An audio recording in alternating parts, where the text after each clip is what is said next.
سلام، آداب، نمستے، ست سری اکال۔ امید ہے آپ سب خیریت سے ہوں گے۔ آپ کو ایک مرتبہ پھر وحدت انسانیت پہ خوش آمدید کہتا ہوں۔ ایک نئے پروگرام کے ساتھ شمس الدین حسن شگری حاضر ہے۔ آج جس موضوع پہ ہم گفتگو کریں گے وہ ایک گزشتہ ایک مہینے سے بلکہ 1.5 مہینے سے ایک متنازعہ جو ایک بل پر بہت زیادہ بحث ہو رہی تھی اور بہت زیادہ اس پہ سوشل میڈیا پہ اور مختلف مذہبی حلقوں میں اس پہ کافی لے دے ہوئی، تو اس بل کے حوالے سے آج ہم کچھ گفتگو کرنا چاہتے ہیں۔ گزشتہ 1-2 ویلاگس میں ہم نے مختصراً اس پہ بات کی تھی، لیکن میری یہ خواہش تھی کہ میں اس بل سے متعلق جو مختلف اعتراضات ہے ان کا ایک تفصیلی محاکمہ آپ کے سامنے رکھوں، اس کو تفصیل سے آپ کے سامنے پیش کروں، تو اس لیے ذرا تاخیر سے ہم اس پہ گفتگو کر رہے ہیں، لیکن امید ہے کہ آپ کو گفتگو کا یہ سلسلہ پسند آئے گا۔ اور آج ذرا ہماری جو گفتگو ہے وہ طویل بھی ہوگی، اور کیونکہ میں نے اس پہ بہت کچھ جمع کیا ہے، بہت سی ویڈیوز سنی، بہت سے ویلاگس کو دیکھا، اور اس کے بعد بہت سی تحریریں پڑھی، تلاش کر کے مختلف لوگوں سے پرسنل سوال کر کے میں نے پوچھا کہ اس بل کے اوپر جو اس حد تک ہمارے اہل تشیع کو خاص طور پر جو اعتراض ہے اور ان کی طرف سے جو اس کے اوپر بہت زیادہ مزاحمت ہے، تو اس کی کیا وجہ ہے۔ تو آج کی اس گفتگو میں جن نکات پہ بات کروں گا ان میں سے ایک تو تھوڑا سا پس منظر بیان کروں گا، اور اس کے بعد پھر میں اسلام میں جو سزاؤں کی قسمیں ہیں اس پہ مختصر بات کروں گا، اور پھر یہ بتاؤں گا کہ توہین صحابہ یا اہل بیت کا کوئی ذکر یا سزا کا قرآن و حدیث میں کہیں ذکر ہے یا نہیں، اس پہ تھوڑی سی بات کریں گے۔ پھر پاکستان میں توہین صحابہ کی جو گزشتہ جو سزا موجود تھی وہ تھوڑا سا بیان کروں گا، اور یہ بتاؤں گا کہ اس بل میں جو نیا پیش کیا گیا اور ایک قانون بنانے کی کوشش کی گئی اس میں ایسا کیا تھا جو پہلے والی سزا میں جو چیزیں نہیں تھی، اس پہ مختصر بات کروں گا، اور پھر انتہائی اختصار کے ساتھ اشارتاً یہ بتاؤں گا کہ آپ کو یاد ہوگا 2020 اور 21 میں KPK اور پنجاب اسمبلی میں بھی کوئی اس طرح کی قراردادیں پیش کی گئی تھی، اس پہ بھی بہت لے دے ہوئی تھی، اس کا مختصر ذکر کروں گا، اور پھر موجودہ بل اور اس میں بڑھائی گئی سزاؤں پر اہل سنت کا موقف، یعنی جو اس کے حامی لوگ ہیں ان کا بتاؤں گا، یہ بھی کچھ حد تک اختصار سے اس پہ گفتگو ہوگی، اور پھر اہل تشیع کا جو موقف اور بنیادی اعتراضات ہے اس پہ بہت مفصل ہم گفتگو کریں گے، کیونکہ یہ بہت اہم حصہ ہے، اور میں نے خود اہل تشیع کے بہت سے لوگوں کو پوچھا کہ اس میں کیا مسئلہ ہے، تو بہت الگ الگ جوابات دیے۔ اہل سنت کے ہاں تو پتہ ہی نہیں، اور لوگوں کو یعنی ان پہ یہ کہا یہ جاتا ہے کہ بھئی چونکہ شیعہ تو چاہتے ہی صحابہ کی توہین اور گالم گلوچ، تو اس لیے ان کو مسئلہ ہے، تو اس لیے میں نے یہ چاہا کہ خود اہل تشیع کا اپنا موقف ان کے الفاظ میں بیان کروں، تو یہ بتاؤں گا۔ اور پھر اس کے بعد 8واں پوائنٹ جس پہ ہم بات کریں گے وہ ہے لبرلز اور سیکولرز کا نقطہ نظر، یعنی وہ کیا کہتے ہیں اس پہ۔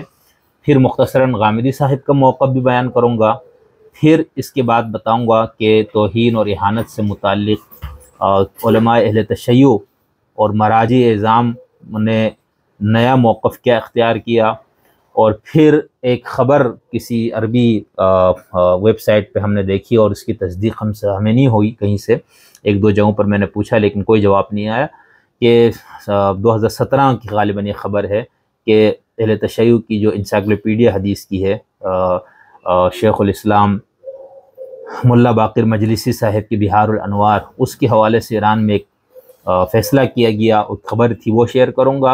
اور پھر یہاں کے ایک سنجیدہ 1-2 اشخاص پاکستان کے جنہوں نے اہل تشیع کو جو مشورے دیے اس حوالے سے، اس پہ ہم بات کریں گے۔ تو یہ کل 10-11 پوائنٹس ہیں جس پہ ہم نے بات کرنی ہے۔ تو سب سے پہلے ہم تھوڑا پس منظر دیکھتے۔ پس منظر اس کا یہ ہے کہ جب یہ 2023 میں جو PDM کی حکومت ہے وہ جب جانے لگی، تو انہوں نے کچھ عجلت میں بہت سے قوانین بھی پاس کیے، بہت سی قراردادیں، بہت سے بلز قومی اسمبلی سے پاس کر کے پھر سینٹ میں پاس کر کے اس کو صدر کے پاس بھیج دیا دستخط کے لیے۔ اچھا یہ جو مسئلہ ہے یہ 2019 سے چل رہا ہے، جب یہاں پر ایک اور حکومت یہاں پر موجود تھی عمران خان صاحب کی، یہ بل اور اس کے حوالے سے، ویسا تو اس کی تاریخ اس سے بھی پیچھے ہے، اعظم طارق وغیرہ نے 90 کی دہائی میں بھی اس سے بہت بات کی ہوئی ہے، اور یہ بھی بل اس وقت بھی پیش کیا گیا، لیکن جو موجودہ پاس ہوا ہے بل، یہ شروع ہوا ہے عمران خان صاحب کے دور میں، اور پھر یہ 2019 سے یہ پروسیس میں یہ بل تھا، اور پھر جولائی 2021 میں داخلہ امور کی قومی اسمبلی کمیٹی نے اسے منظور کر لیا تھا، اور پھر قومی اسمبلی نے پاس کیا، اور پھر سینٹ سے پاس ہو کے اب یہ صدر مملکت کے پاس چلا گیا ہے۔ اس حوالے سے ابھی تک کنفیوژن ہے لوگوں میں کہ صدر نے اس کو واپس کیا یا نہیں، کچھ لوگوں کا خیال ہے کہ واپس ہوا ہے، کچھ کہتے نہیں ہوا، خیر تو یہ اس کا اختصار کے ساتھ۔ اچھا آگے بڑھنے سے پہلے میں نے جیسے کہا کہ دوسرا جو نقطہ پوائنٹ ہے اس پہ ہم بات کریں گے کہ مذہب کے اندر، یا ہم جب اسلام کی بات کرتے ہیں تو اس کے اندر جو سزاؤں کا تصور ہے، یعنی کچھ جرائم ہیں جس کی سزائیں مقرر کی گئی ہے، اور اس حوالے سے فقہا نے اسلامی سزاؤں کو دو بنیادی قسموں میں تقسیم کیا ہے، بلکہ کچھ نے 3 قسمیں کر دی، کچھ نے اس تیسری کو دوسری قسم میں ہی شامل رکھی۔ ایک کو حد کہا جاتا ہے، اور ایک کو تعزیر، اور تیسرا جو ہے وہ قصاص ہے، ٹھیک ہے۔ حد کی تعریف یہ کی گئی ہے کہ وہ سزائیں جس کو قرآن اور سنت میں، یعنی خدا اور رسول نے جو سزائیں جن جرائم کی مقرر کی ہے وہ حدود ہے۔ اچھا قرآن میں لفظ حدود کا بہت استعمال ہوا ہے، لیکن وہ اس فقہی مفہوم میں استعمال نہیں ہوا، لیکن فقہاء کرام نے بہرحال حدیثوں میں چونکہ یہ لفظ آئے حد سزاؤں کے معنی میں، اس سے اخذ کر کے ان سزاؤں کے لیے حدود کی اصطلاح جو ہے انہوں نے اس کے لیے استعمال کی ہے، یعنی وہ سزائیں، ان جرائم کی وہ سزائیں جو متعین ہے شارع کی طرف سے، یعنی خدا اور رسول کی طرف سے۔ اچھا اس میں کچھ اختلاف ہے فقہی مکاتب کے اندر، لیکن جن لوگوں کے نزدیک سزائیں تسلیم شدہ ہے ان کو وہ حدود کہتے ہیں، ٹھیک ہے۔ تو ایک تو یہ ہے۔ اچھا دوسری جو سزا کی قسم ہے وہ ہے تعزیرات۔ تعزیرات کا مطلب یہ ہے کہ وہ جو چند 5 یا 6 یا 7 جو سزائیں مقرر ہیں، اس کے علاوہ بھی ظاہر سی بات انسانی معاشرے میں بہت سارے جرائم نو بنو جرائم ہوتے ہیں، تو کیا ان کی کوئی سزا نہیں ہے؟ تو اس پہ فقہا کا یہ خیال ہے کہ اس کو سیاست شرعیہ پہ چھوڑ دیا گیا، یعنی جو حکمران ہے یا حکومت وقت ہے اس کے اوپر اس کے ثوابدید پہ چھوڑا گیا ہے کہ وہ جس جرم کی جو سزا چاہے مقرر کرے۔ البتہ اس میں کچھ اختلاف ہے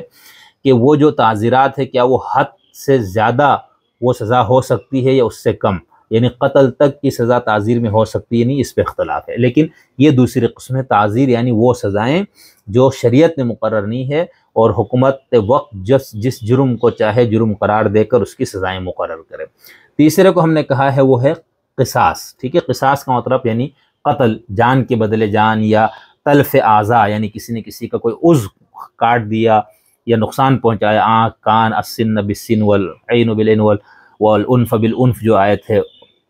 اعضاء کی تلفی اور جان تلفی سے متعلق جو قوانین ہے یا جو سزائیں، اس کو ہم قصاص سے تعبیر کرتے ہیں۔ تو یہ بنیادی طور پر۔ اچھا جس کو ہم لوگ حدود کہتے ہیں، اس کے اندر جو معروف اور جو جمہور کے نزدیک متفقن علیہ حدود ہے، ان میں سے ایک تو ہے زنا، چوری، پھر زنا کی قسمیں کی جاتی ہے، پھر چوری، قذف یعنی کسی پاک دامن پر تہمت تراشی، اس کی سزا مقرر ہے،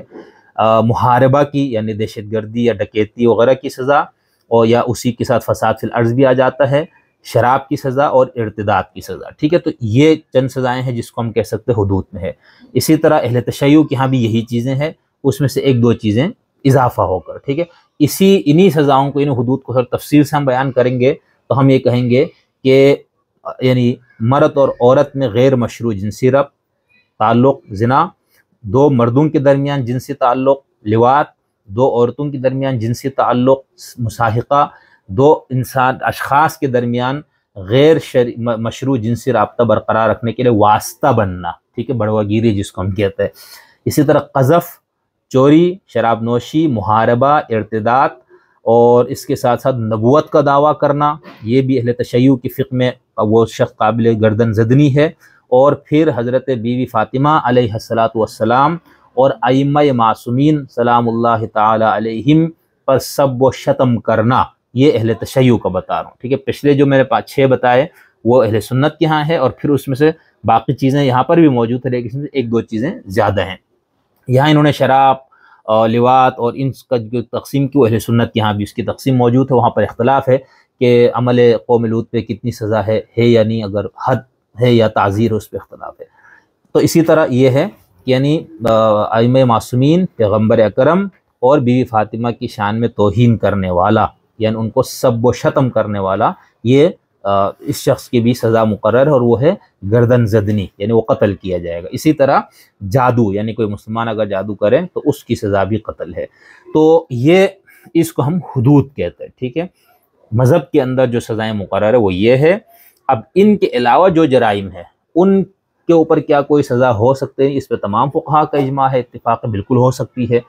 حکومت وقت کوئی بھی جرم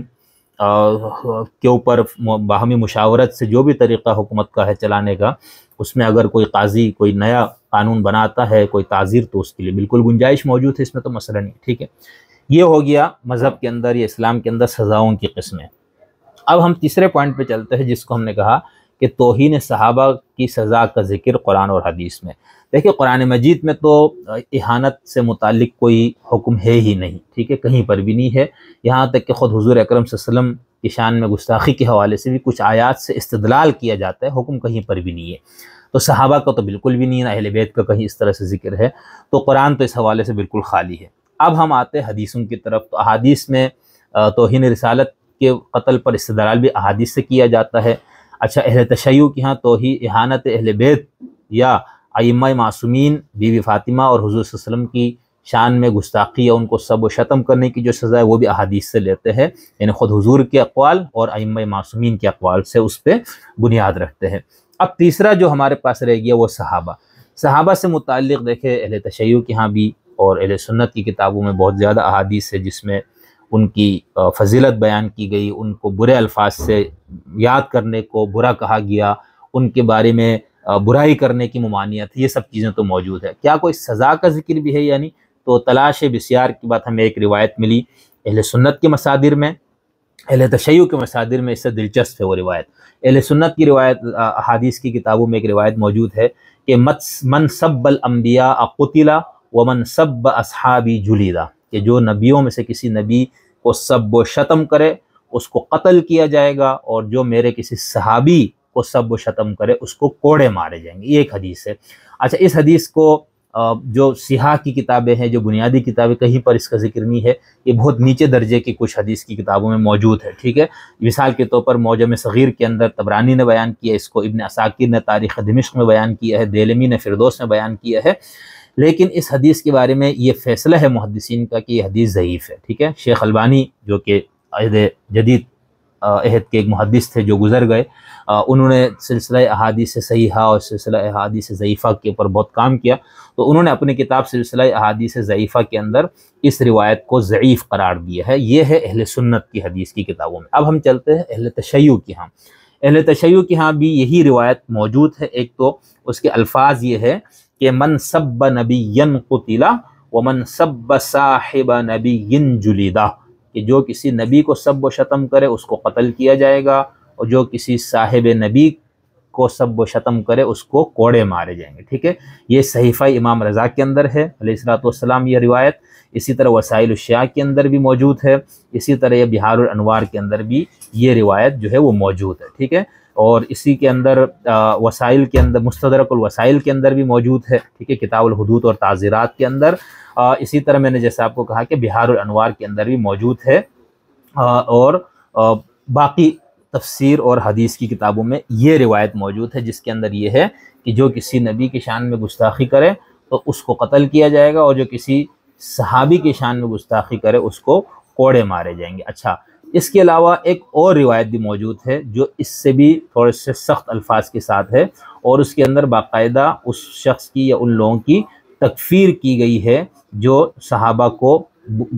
گالم گلوچ کرے یا برا کہے۔ مثال کے طور پر جامع الاخبار یا معارج الیقین فی اصول الدین، شیخ محمد بن محمد سبزواری صاحب کی کتاب ہے،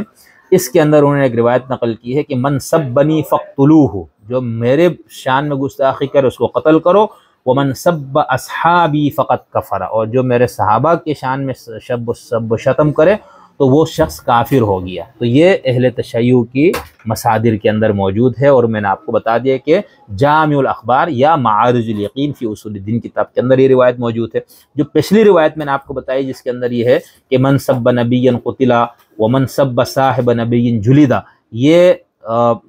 حدیث کی کتابوں کے ساتھ ساتھ فقہا کی فقہی کتابوں میں بھی موجود ہے۔ مثال کے طور پر 2022 میں قمس کے ایک بہت بڑے مرجع، بہت بڑے فقیہ، بہت بڑے مجتہد، بہت بڑے عالم کا انتقال ہوا 96 سال کی عمر میں۔ ان کی جو ایک انسائکلوپیڈیا ٹائپ ایک آپ سمجھ لیجئے کتاب ہے فقہ کے اوپر، ٹھیک ہے، فقہ الصادق کے نام سے، یعنی یہ فقہ الصادق 41 والیومز میں 41 جلدوں میں یہ کتاب ہے۔ اس کے لکھنے والے کا نام ہے آیت اللہ العظمی مرجع سید محمد صادق الحسینی الروحانی، اور یہ 41 جلدوں میں ہے، عربی زبان میں ہے، قم سے یہ کتاب چھپی ہے، ٹھیک ہے۔ اس کے اندر بھی انہوں نے جہاں پر حضور یا پیغمبروں کی شان میں یا اہل بیت کی اور ائمہ معصومین کی شان میں گستاخی کے حوالے سے جہاں پر حد کا ذکر کیا ہے، تو انہوں نے اس تذکرہ کرتے ہوئے انہوں نے اس روایت کو بھی وہاں پر پیش کیا ہے۔ کون سی روایت؟ جس کا ہم نے ذکر کیا کہ جو کسی نبی کی شان میں گستاخی کرے وہ قتل کیا جائے گا، اور جو کسی صحابی کی شان میں گستاخی کرے اس کو کوڑے مارے جائیں گے۔ لیکن اس حدیث کو پیش کیا، اس کا مطلب وہ اس کی صحت کو مانتے ہیں۔ تو روحانی صاحب نے فقہ الصادق کے اندر اس روایت کو پیش کیا ہے، اس سے استدلال کیا ہے کہ پیغمبروں کی شان میں گستاخی کرنے والا جو ہے وہ واجب القتل ہے۔ تو یہ دو روایتیں تھی اہل سنت کی حدیث کی کتابوں میں، یہ میں نے آپ کے سامنے پیش کی۔ اگلا پوائنٹ یا نقطہ جس پہ ہم نے بات کرنی ہے وہ ہے پاکستان میں توہین صحابہ کی موجودہ سزا، اور اس بل میں جو اس میں اضافہ کرنے کی جو سفارش کی گئی ہے، اس کو اضافہ کرنے کے لیے جو بل پیش کیا گیا وہ کیا ہے۔ یہ جو اہانت صحابہ و اہل بیت اور ام المومنین کی جو سزا ہے، یہ جنرل ضیاء الحق کے دور میں اس کو پاکستان کے قانون میں اس کو شامل کیا گیا، اور اس وقت سے لے کر آج تک یہ سزا موجود ہے، ٹھیک ہے۔ اور اس کے اندر یہ ہے کہ خلفائے راشدین، نبی اکرم صلی اللہ علیہ وسلم کی کسی زوجہ یا صحابہ کرام میں سے کسی بھی شخص کے مقدس نام کی بالواسطہ یا بلا واسطہ تحریری یا زبانی الفاظ یا اشاروں وغیرہ سے بے حرمتی کرنے والے کو 3 سال تک قید یا جرمانہ یا دونوں سزاؤں کا مستحق قرار دیا گیا ہے۔ یہ قانون موجود ہے آپ کے ملک کے اندر، اور اس پہ مسئلہ نہیں تھا، کیسز ہو رہے تھے، مقدمات ہوتے تھے، لیکن بہرحال اس پہ اتنا کوئی رد عمل نہیں آ رہا تھا۔ اب جو انہوں نے بل پیش کیا اس کے اندر انہوں نے اس سزا کو کم سے کم 10 سال یا عمر قید میں تبدیل کرنے کا کہا۔ پہلے یہ جرم قابل ضمانت تھا، اب اس کو ناقابل ضمانت قرار دیا گیا۔ پہلے ملزم کو سمن جاری کیا جاتا تھا، پھر ملزم حاضر نہ ہو تو عدالت گرفتاری کا حکم دیتی تھی، اب عدالت سمن سے پہلے ہی گرفتاری کا حکم دے سکتی ہے۔ پہلے یہ مجسٹریٹ میں سماعت ہوتی تھی، اب اس کی سزا بڑھ گئی تو مقدمے کی سماعت جو ہے وہ سیشن عدالت میں ہوگی۔ تو یہ اس کے اندر جو اضافہ کیا گیا وہ یہ ہے۔ اچھا، اس میں اسی پر شیعہ سنی اور لبرلز اور ان کا موقف پیش کرنے سے پہلے میں یہاں پر ذکر کرنا ضروری سمجھتا ہوں کہ جب خان صاحب کی حکومت میں خیبر پختونخوا کی اسمبلی میں ایک قرارداد پیش کی گئی جس کے اندر یہ بتایا گیا کہ جمعے کی سرکاری چھٹی بحال کریں گے، اور صحابہ اور اہل بیت کی توہین کو روکنے اور شان صحابہ اور اہل بیت میں گستاخی کرنے والے کو سزائے موت یا عمر قید کی سزا دینے کی قرارداد جو ہے وہ منظور کی گئی متفقہ طور پر، ٹھیک ہے۔ ایک یہ تھا، اس پہ بھی کچھ شور ہوا۔ پھر اس کے بعد جولائی 2020 میں پنجاب کے اندر پرویز الہی صاحب کی جب وہ وزیر اعلیٰ تھے تو وہاں پر نہیں، وہ اسپیکر تھے، سوری، تو وہاں پر یہ ایک بل اور پیش کیا گیا جس کو تحفظ بنیاد اسلام کا نام دیا گیا، ٹھیک ہے۔ اس کے اندر بھی عجیب و غریب حماقتیں کی گئی تھی۔ مثال کے طور پر صحابہ کے نام کے ساتھ رضی اللہ تعالی عنہم لکھنا ضروری قرار دے دیا گیا، یعنی آپ کوئی کتاب چھاپے، کوئی مضمون چھاپے، کچھ لکھے تو جس صحابی کا بھی نام لکھنا اس کا یہ لکھنا لازمی قرار دے دیا کہ اس پہ مسئلہ ہوا۔ پھر اہل بیت کے ساتھ جو علیہ السلام یا علیہم السلام لکھا جاتا اس کو پابند، یعنی کہا گیا کہ آئندہ نہیں لکھا جائے گا، یہ صرف نبیوں کے ساتھ، پیغمبر کے ساتھ لکھا جائے گا۔ حالانکہ یہ بھی انتہائی حماقت اور جہالت پر مبنی ایک موقف تھا۔ خود بخاری شریف وغیرہ میں جہاں پر حسنین کریمین کا، بی بی فاطمہ کا، یا امام حسن علیہ السلام، ان سب کے ساتھ علیہ السلام لکھا ہوتا ہے، تو یہ پتہ نہیں اب کس احمق انسان کے دماغ کا یہ فیصلہ تھا۔ لیکن جب یہ ہوا تھا تو آپ کو یاد ہے کہ یہ جو معاویہ اعظم، طارق اعظم کا جو بیٹا، وہ اپنے والد کے قبر پہ بھی گیا اور بڑا اس نے اس کو جشن کے طور پر لیا۔ تو کہنے کا مطلب یہ ہے کہ اس طرح سے 2 اقدامات یہ لوگ پہلے بھی کر چکے ہیں، جس سے ایک تشویش کی لہر دوڑی اور یہ پیغام گیا لوگوں کو، اقلیتوں کو، خاص طور پہ تشیع کو، کہ یہ کچھ لوگ ہیں جو پہلے قتل و غارت گری اور ان چیزوں میں بدنام تھے، اب انہوں نے اس کو قانون کے ذریعے ان کا ناطقہ بند کرنے کی کوشش کی۔ تو یہ میں نے ضروری سمجھا کہ یہاں پر مختصراً اس کو بھی ذکر کر دوں۔ اب یہ جو موجودہ متنازعہ بل ہے جس کے اوپر یہ سارا جھگڑا کھڑا ہے اور پورے ملک کے اندر حالات خراب کر دیے گئے، گلگت بلتستان 15-20 دن اس سیزن کے اندر اس کو جس طرح سے منجمد کر دیا گیا، اس سب کے پیچھے یہی ایک مسئلہ تھا اس بل کا۔ اور پھر تمام علماء اہل تشیع نے اسلام آباد میں جمع ہو کر 1 ربیع الاول کو اسلام آباد کا گھیراؤ کرنے کا بھی اعلان کر دیا، تو ایک منافرت کی فضا دوبارہ قائم ہوئی اور اس کے اوپر ایک دوبارہ مسائل کھڑے ہو گئے۔ اب اس کے اوپر اہل سنت میں سے جو لوگ اس بل کے اکثریت اس کی حمایت کرتی، ظاہر سی بات ہے جب علماء نے حمایت کی تو عوام کا تو انہوں نے اپنے علماء کے ساتھ ہی اپنا موقف رکھنا ہے، تو جو اس کے حامی ہے ان کا کیا موقف ہے وہ ہم لیتے ہیں، اور اس کے بعد پھر ہم اہل تشیع کا موقف اور ان کی بنیادی اعتراضات پہ تفصیل سے بات کریں گے۔ اہل سنت کے موقف کے حوالے سے یہاں پر میں آپ کے سامنے ایک مضمون ہے اخبار میں چھپا ہوا کالم، اس کا ایک اقتباس پیش کرتا ہوں۔ یہ کوئی ہے اشفاق اللہ جان ڈاگیوال صاحب، انہوں نے 17 اگست 2023 کو ایک مضمون لکھا تھا، ایکسپریس نیوز میں یہ چھپا ہے، اور اس کا عنوان تھا تحفظ ناموس صحابہ و اہل بیت بل۔ اس میں وہ لکھتے ہیں کہ صحابہ کرام، اہل بیت اور امہات المومنین کی توہین کے اس ناپاک سلسلے کو روکنے کے لیے حکومتوں نے قانون سازی بھی کی۔ یہی وجہ ہے کہ صحابہ کرام، اہل بیت اعظام اور امہات المومنین کی توہین پر پہلے سے جو قانون موجود ہے، جس کا ذکر اوپر بھی کیا، اس کے تحت جس شخص پر یہ جرم ثابت ہو جائے اس ملعون کو 3 سال قید یا جرمانے کی سزا ہو سکتی ہے۔ اسی قانون کے تحت یہ جرم قابل ضمانت بھی ہے، جس کا فائدہ ہمیشہ ان اسلام دشمنوں نے اٹھایا۔ اب پاکستان کی قومی اسمبلی اور سینٹ نے اس کمزور قانون کی جگہ ایک قدرے مضبوط قانون لانے کا بل منظور کر لیا ہے۔ یہ بہت بڑی خبر ہے جس نے پاکستان میں بسنے والے کروڑوں مسلمانوں کے دل جیت لیے ہیں۔ اس بل میں دوسرا بڑا کام یہ کیا گیا کہ یہ اسے ناقابل ضمانت جرم قرار دیا گیا ہے، حالانکہ اب انصاف کے الفاظ ہے کہ ایسی ناپاک جسارت پر ملعونوں کو سزائے موت ہونی چاہیے،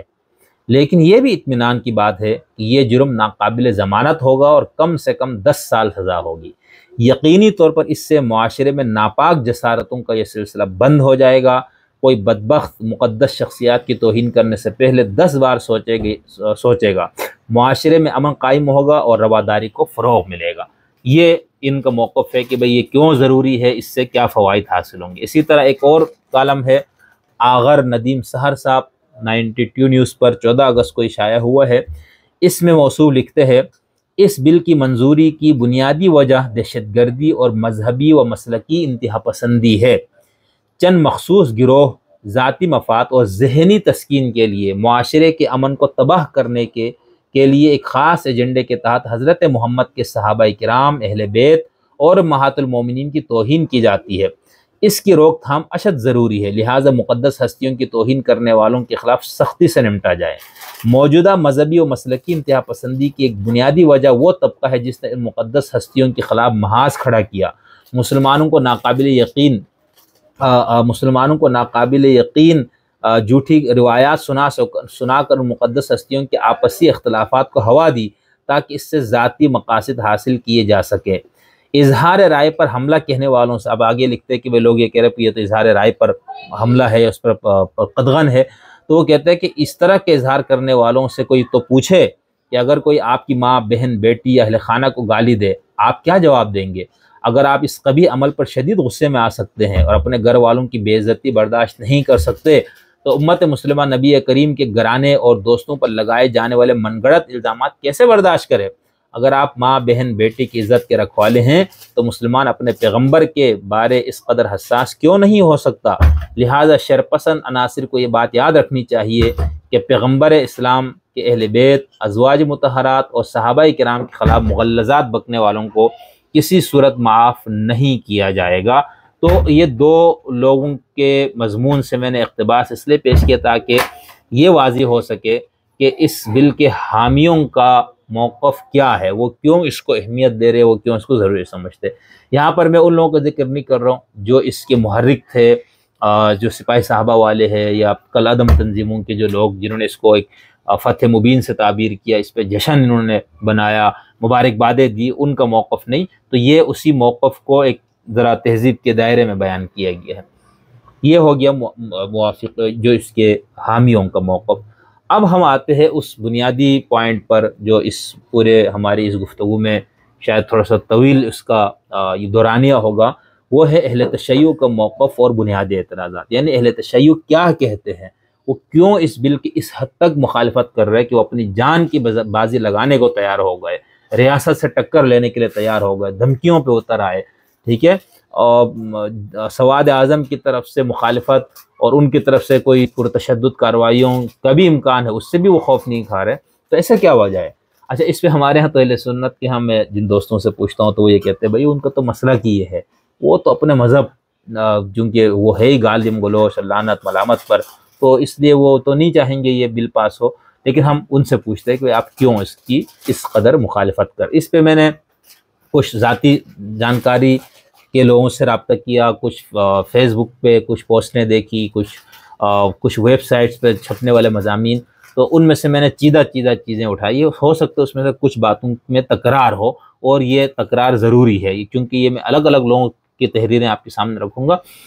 تو کچھ چیزیں مشترک ہے، کچھ چیزیں مختلف ہی ہے۔ باقی جو اس سے متعلق چیزیں ملی وہ سب انہی نکات پر مشتمل ہے جو میں آپ کو بیان کرنے جا رہا ہوں۔ ایک تو موقف یہ ہے کہ یہ بل سپاہی صحابہ نے بنوایا ہے، ٹھیک ہے، اورنگزیب فاروقی کا ایک بیان بھی موجود ہے جس میں اس نے باقاعدہ یہ کہا ہے کہ اب عبدالاکبر چترالی کے ذریعے یہ بل ہم نے پیش کیا، ہماری جماعت نے اس کو بنا کے دیا۔ تو ایک تو ان کو یہ ہے کہ بھئی اس بل کے پیچھے یہ لوگ ہیں جو ہمیشہ سے ہمارے خلاف رہے ہیں، جو ہمارے وجود کو برداشت نہیں کرتے، اور اس بل کے پاس ہونے کا تو انہوں نے جس انداز سے جشن منایا، تو یہ خود ایک پیغام ہے کہ اس کا کیا مقصد ہے، لہٰذا ایک مخالفت کی وجہ یہ بیان کی گئی۔ دوسرا وہ بتاتے ہیں کہ توہین جو یہاں پر کی گئی کہا گیا توہین کی سزا، تو وہ کہتے ہیں توہین کی تعریف کیا ہوگی، ٹھیک ہے، اور علامہ جواد نقوی جیسے ایک وسیع المشرب عالم دین کا بھی یہ موقف ہے کہ اس بل کے ذریعے شیعہ فرقے کو ہدف بنایا گیا۔ اسی طرح ایک نقطہ نظر ان کا یہ ہے کہ اس سب کے ذریعے شیعوں کی نسل کشی کا منصوبہ ہے۔ اسی طرح مجلس علماء ہند کے جنرل سیکریٹری مولانا سید کلب جواد نقوی صاحب ہفت روزہ دائرہ ادب لکھنوی میں ان کا ایک بیان شائع ہوا انڈیا سے ہے 28 اگست 2023 کو۔ اس میں وہ لکھتے ہیں، انہوں نے یہ کہا ہے، بیان دیا ہے کہ تحفظ ناموس صحابہ بل عزاداری پر قدغن لگانے کی تکفیری سازش کا حصہ ہے۔ تو ایک تو انہوں نے یہ بتایا کہ وہ اس بل کے ذریعے عزاداری کو بند کیا جائے گا۔ آگے وہ لکھتے ہیں یہ وہابیوں اور تکفیریوں کی ملی بھگت کا نتیجہ ہے۔ اس بل کا مقصد دشمنان اہل بیت کو برا کہنے کے لیے بھی منع کیا گیا ہے، یعنی اس بل میں یہ کہا ہے جو دشمنان اہل بیت ان کو بھی آپ برا نہیں کہہ سکتے۔ خاص طور پر یزید کا نام لیا جا رہا ہے کہ اس پر لعنت نہیں کی جا سکتی۔ تو یہ انڈیا میں بیٹھے لکھنؤ سے مولانا صاحب نے یہ موقف دیا ہے۔ پھر وہ کہتے ہیں کہ اس کا مقصد یہاں پر ہمیں یہ رپورٹ ملی، اطلاعات ملی کہ یزید کے اوپر لعنت پہ بھی پابندی ہوگی، تو انہوں نے کہا، لکھا ہے، انہوں نے یہ بیان دیا ہے کہ ہم اس کی مزاحمت کریں گے، انڈیا میں بھی ہم اس بل کے خلاف آواز اٹھائیں گے اور اس پہ احتجاج کریں گے۔ ایک اور جو اس کے اوپر اعتراض ہے اہل تشیع کا، ان کا موقف وہ یہ ہے کہ لفظ توہین، لفظ صحابہ اور لفظ اہل بیت کی تعریف نہیں کی گئی، یہ مبہم الفاظ ہے۔ اس سے پھر یہ بھی ہوگا کہ جو تاریخی حقائق ہیں، جو مشاجرات صحابہ اور اس حوالے سے پورا ایک ہمارے پاس تاریخ کا ایک ذخیرہ، وہ کہتا ہے اگر ہم ان حقائق کو بیان کریں گے تو اس کو بھی توہین قرار دے کر، فساد فی الارض کا مرتکب قرار دے کر کیسز بنیں گے، مقدمات درج ہوں گے، ٹھیک ہے، تو یہ بھی اس میں بیان کیا گیا ہے۔ اسی طرح تقریب نیوز پر ایک مضمون شائع ہوا ہے، وہاں سے میں ایک اقتباس پیش کرتا ہوں۔ صاحب مضمون نے لکھا ہے کہ یہ قانون دھوداری تلوار ہے، ایک طرح اس کی مخالفت کو صحابہ وغیرہ کی مخالفت سے تعبیر کیا جائے گا، یعنی بل کی مخالفت کو صحابہ کی مخالفت سے تعبیر کیا جائے گا، دوسری طرف اس قانون پر خاموشی اور اسی حالت میں اس کی منظور ہونے سے سب سے زیادہ شیعہ مکتب فکر کے شہری متاثر ہوں گے۔ کیوں؟ وہ لکھتے ہیں کیونکہ توہین کے قانون کے ذریعے تشیع کو کاؤنٹر کرنے کی دشمن مکمل ورکنگ کر چکا ہے۔ اس کی جگہ جگہ ٹیمیں ہیں جو توہین کے موضوع پر شہریوں پر پرچے درج کراتے ہیں، اور یہ کوئی ایک آدھ رات میں نہیں ہوا بلکہ 90 کی دہائی سے وہ اس پر ورکنگ کر رہے ہیں۔ اس قانون کو تکنیکی بنیادوں پر صرف متعلقہ اداروں افراد کے درمیان اٹھانے کی ضرورت ہے۔ مثلا اس قانون میں صحابی کی تعریف مجہول ہے، یہ سب نے بار بار بات کی، اسے واضح کروانے کی ضرورت ہے۔ فقہ حنفی میں توہین صحابہ حتیٰ کہ توہین رسالت پر بھی توبہ کی گنجائش موجود ہے، جبکہ پاکستانی قانون نے ان جرائم میں توبہ اور ندامت کی گنجائش نہیں رکھی، اسے شامل کروانا چاہیے۔ نیز توہین اور تنقید میں فرق کو قانون میں ڈیفائن کرنے کی ضرورت ہے، ورنہ اگر یہ قانون اسی شکل میں پاس ہو گیا تو تشیع کا ہر تصور آہستہ آہستہ اس ملک میں جرم بڑھتا جائے گا، اور وہ بھی سنگین جرم جو قانون کے نظر میں بھی ناقابل ضمانت اور عمر قید تک کی سزا کا حامل ہوگا۔ مزید ان قوانین کے بارے میں خصوصاً اور ہر قانون کے بارے میں عمومی طور پر اپنی کمیونٹی کو ایجوکیٹ کرنے کی ضرورت ہے، تاکہ ان قوانین کو اپنے دفاع کے لیے بھی استعمال میں لایا جائے، کیونکہ انہی قوانین میں یہ ظرفیت موجود ہے۔ ناموس صحابہ بل مندرجہ ذیل چیزیں واضح نہیں۔ قرآن و سنت کی روشنی میں صحابہ کی تعریف کیا ہے؟ ہر جرم اور غلطی کے لیے ندامت اور توبہ کا راستہ دین مبین نے دیا ہے، اس بل میں اس کی وضاحت نہیں۔ اس بل میں یہ بھی واضح نہیں کہ توہین کے زمرے میں کون سی شے آتی ہے، کیا صحابہ کے کردار پر تاریخ کی روشنی میں تنقید بھی توہین ہے، یا گالم گلوچ اور لعن و طعن؟ آئین پاکستان میں یہ بات بالکل واضح ہے کہ کوئی بھی قانون قرآن و سنت کی تعلیمات کے خلاف نہیں بنے گا، تو کیا اس قانون کی پاس کرنے کے لیے شیعہ علماء کو بھی اعتماد میں لیا ہے، یا اسلامی نظریاتی کونسل میں اس قانون پر بحث ہوا ہے؟ یہ بل کچھ متشدد، متعصب اور دہشت گرد طبقے اپنے انتقام کے لیے استعمال کر سکتے ہیں۔ اس حوالے سے بھی ایک شق ہونی چاہیے کہ کوئی شخص اسے اپنے ذاتی مفاد کے لیے استعمال نہ کرے۔ قانون کے خط و خال سے بالکل واضح ہے کہ یہ قانون فقط شیعوں کو کاؤنٹر کرنے کے لیے بنایا گیا ہے، جس پر بہت سارے شیعہ بھی دستخط کر چکے ہیں۔ ٹھیک ہے، اسی طرح ایک اور شخص کی ایک تحریر میں، جی ان کا نام موجود نہیں اس لیے میں نہیں لے رہا ہوں، تو انہوں نے لکھا ہے کہ شیعہ نے حیدر کرار اس بل کو متنازعہ کیوں کہہ رہے ہیں۔ یہ ان کے پوسٹ ہے، ان کے مضمون کا عنوان ہے۔ اس کی بات وہ لکھتے ہیں کہ متنازعہ کا مطلب ہے جس میں جھگڑا ہو، اختلاف ہو۔ اس بل کو متنازعہ کہنے کی یہ وجہ نہیں کہ سنی اسے مانتا ہے اور شیعہ اسے نہیں مانتا۔ اس بل کو شیعہ سنی ایشو کی وجہ سے متنازعہ نہیں کہا جا رہا، بلکہ اس بل کے اندر کچھ نکات ایسے ہیں جو تمام مسلمانوں کے علمی طور پر اختلافی ہیں، اور جب تک ان نکات کے متعلق واضح، متفقہ اور مدلل موقف نہیں اپنایا جاتا، یہ بل متنازعہ رہے گا۔ 5 اہم نکات کی وجہ سے یہ بل متنازعہ۔ نمبر 1، صحابی ہونے کا معیار کیا ہوگا، صحابی کون ہوگا اور اس کی تعریف کیا ہے۔ ٹھیک ہے، آگے وہ لکھتے ہیں کہ یہ ایک ایسا سوال ہے جس کے جواب پر خود اہل سنت کے ہاں بھی اہل علم کا شروع سے اب تک اختلاف موجود ہے۔ کیا فقط وہی صحابی ہوگا جس نے رسول صلی اللہ علیہ وسلم کو دیکھا ہو اور مسلمان ہو؟ اس کے علاوہ چاہے وہ کرپٹ ہو، ظالم ہو، عادل نہ ہو، یہ سب چلے گا؟ رسول خدا کو دیکھنے کے علاوہ کون سی شرائط کا پایا جانا ضروری ہے؟ یہ ایسی اختلافی بحث ہے کہ جو اس بل کو اختلافی اور متنازعہ بناتی ہے۔ جب تک صحابی کی ایک تاریخ پر اتفاق نہیں ہوتا، اس وقت تک یہ بل متنازعہ رہے گا۔ ایک تو انہوں نے یہ نقطہ بیان کیا۔ دوسرا نقطہ وہ کہتا ہے، کیا فقط صحابی کے ٹائٹل کی کوئی فضیلت ہے، یعنی صرف کسی پر صحابی کا ٹائٹل لگ گیا تو کیا اس وجہ سے ایک فضیلت ہے اور اس کی توہین نہیں ہو سکتی؟ تیسرا نقطہ، کیا یہ قانون سب صحابہ کے لیے ہے؟ اس کی وضاحت میں وہ لکھتے ہیں کہ یہ قانون بلا استثناء ہر قسم کے صحابی کو شامل ہے، چاہے وہ چوتھے خلیفہ کے خلاف تلوار اٹھانے والا ہو۔ اگر ایسا ہے تو پھر اچھے، برے اور ظالم، مظلوم اور عدل و انصاف کا پیمانہ کہاں جائے گا کہ جو اللہ کے رسول صلی اللہ علیہ وسلم نے دیا تھا؟ پھر مسلمان دنیا کو اپنا عادلانہ نظام کس منہ سے پیش کریں گے؟ یہ بھی ایسا اختلافی اور متنازع موضوع ہے کہ اس کے حل کے بغیر یہ بل متنازعہ رہے گا۔ چوتھا نقطہ، توہین کا معیار کیا ہے؟ کیا اصحاب کے کارناموں کو بیان کرنا اور ان کے اہل بیت پر یا ایک دوسرے پر ظلم بیان کرنا ان کی توہین شمار ہوگا؟ اور اگر صحابی اہل بیت علیہ السلام کی توہین کرے یا ان پر ظلم کرے تو پھر کس کو مقدم کیا جائے گا؟ یعنی مشاجرات صحابہ میں جہاں پر یہ ہوا تو اگر ایک طرف صحابی اور ایک طرف اہل بیت کا ہے تو ان دونوں میں سے آپ کس کو مقدم رکھیں گے؟ اگر یہ سب توہین شمار ہوگا تو کون سی آیت یا صحیح روایت کہتی ہے کہ اصحاب میں سے ظالم اور مظلوم کے فرق کو بیان نہ کیا جائے، قاتل اور مقتول کی تشخیص نہ دی جائے؟ یہ ایک ایسا سوال ہے جس پر شدید اختلاف ہے اور اس کا متفق جواب حاصل کیے بغیر یہ بل متنازعہ رہے گا۔ پانچواں نقطہ، کیا یہ سزا فقط پاکستانی قوم کے لیے ہے یا صحابہ کے زمانے کو بھی شامل ہے؟ تو اس میں ان کا یہ کہنا ہے کہ صحابہ نے خود ایک دوسرے کے ساتھ اس طرح کی زبان استعمال کی، قتل و غارت گری تک کا معاملہ، تو کیا پھر ان پہ بھی اس کا اطلاق کریں گے یا صرف بات نہیں وہ بیان کرنے والوں کے اوپر؟ تو یہ انہوں نے ان 5 نکات کو بیان کیا۔ اس کے اندر آپ کو نظر آ رہا ہے گزشتہ جو تحریریں میں نے پیش کی، جو ابھی کر رہا ہوں، اس میں کچھ چیزوں میں تکرار ہے، کچھ میں اجمال ہے، کچھ میں تفصیل ہے، لیکن یہ فائدہ مند ہے ان کے موقف کو سمجھنے کے لیے، اس لیے میں اس کو بیان کر رہا ہوں۔ اسی طرح اسلام ٹائمز پر ایک مضمون شائع ہوا ہے سید ابن حسن بخاری صاحب، یہ 2 یا 3 قسطوں میں ہے۔ اس کا عنوان ہے شیعہ اکابر کے توہین کے نئے قانون پر اعتراضات، یعنی انہوں نے اس پورے بل اور اس کی تاریخ سے بات کی ہے، پھر انہوں نے لکھا کہ بھائی ہم شیعوں اکابرین کو اس پر کیا اعتراض ہے۔ وہ لکھتے ہیں کہ شیعہ اکابرین نے جہاں حکومت کے دیگر اقدامات کو سراہا، وہیں تعزیرات پاکستان میں شامل کی گئی اس ترمیم کو فی الفور ختم کرنے کا مطالبہ کیا۔ شیعہ مقطع فکر کو خدشہ تھا کہ یہ قانون ان کی مذہبی آزادی اور آزادی اظہار کے بنیادی حق کے خلاف غلط استعمال ہوگا، یعنی ہر اس چیز کو مقدس شخصیات کے نام کی بے حرمتی تصور کر لیا جائے گا جو ان کی مخالفت یا ان شخصیات کے ماننے والوں کے مزاج سے مطابقت نہیں رکھتی ہوگی۔ خدشہ ظاہر کیا گیا کہ اختلاف رائے اور توہین کے درمیان فرق ختم ہو جائے گا، نیز کچھ من پسند تاریخی شخصیات کو لفظ صحابی کی عمومی تعریف میں شامل کر لیا جائے گا، اور اس قانون کے بعد کے اعداد و شمار بھی تقریباً اسی بات کی تائید کرتے ہیں کہ شیعہ مکتب فکر کے درجنوں مقررین، خطبہ اور ڈیجیٹل پلیٹ فارم پر متحرک افراد اس قانون کا زد میں آ گئے ہیں، حالانکہ ان میں سے